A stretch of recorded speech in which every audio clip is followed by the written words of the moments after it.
Hello, Christ Church family. A few years ago, a friend of mine retired from the ministry and he gave me the core of his library, all of his books, and he gave me almost all of his robes and all of his stoles. This included a set of clergy robes that match up with every color of the liturgical season. So, for example, I have a purple robe for Advent or for Lent. I have a red robe for Pentecost, the season that we are in now, and I have this green robe that we wear in a season called Ordinary Time, and that's when the pyramids are green and you wear the green robe. Now, I didn't wear these every Sunday, so I thought it would be a good idea at my last church that when we changed the colors for the season, I'd wear the right color that Sunday and explain what the colors mean. So the first time we went to Ordinary Time, I put on my green robe, just like I'd put on my purple robe before Lent, wore it to church, and people made a lot of comments about the robe, how they really appreciated the color and how nice it looked and how much they liked it. When the church services were over and I was greeting people as they walked out the door, one of our church members named Ann came by. Ann is a dear, sweet woman. She's very stoic and she's very truthful.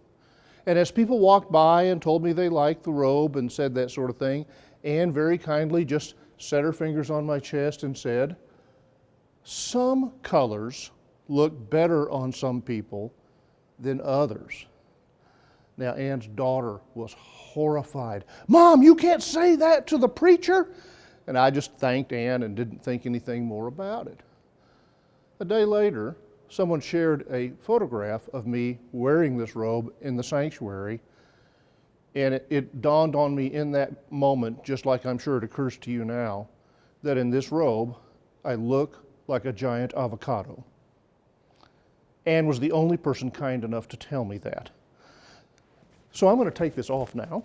So immediately after seeing the picture, I got on the phone and I called Ann. And I said, "Ann, I want to thank you. You are the only person in church yesterday that loved me enough to tell me the truth. Everybody else in my church is obviously a liar, but you were my only truth teller. And I want you to know how much I appreciate your letting me know how ridiculous I looked. I'm not wearing it again in church. I can promise you that." You know, we all say that we like to hear the truth. We always tell people, "Be honest with me. Tell me what you're really thinking." But when they really do that, it kind of hurts sometimes. Sometimes we say we want to hear the truth, but not really. But when we're told the truth, it challenges us. And when we are challenged, that's when we begin to change.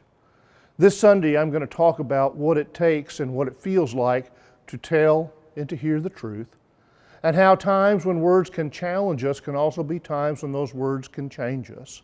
So I'll be preaching from Matthew chapter 11, verses 16 through 19 and 25 through 30. The sermon title is called Challenge and Change.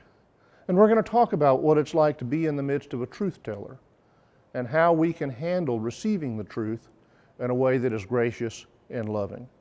We will continue to be masks only in all three services as we monitor the progress of the pandemic. And I want to extend my gratitude to all of you who have been patient and understanding with our limitations, have worn your face masks, kept your hands clean, and maintained social distancing.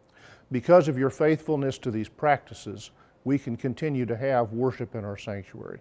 I look forward to seeing everybody at 8:30, 9:45, and 11 o'clock, and live stream at 11 o'clock.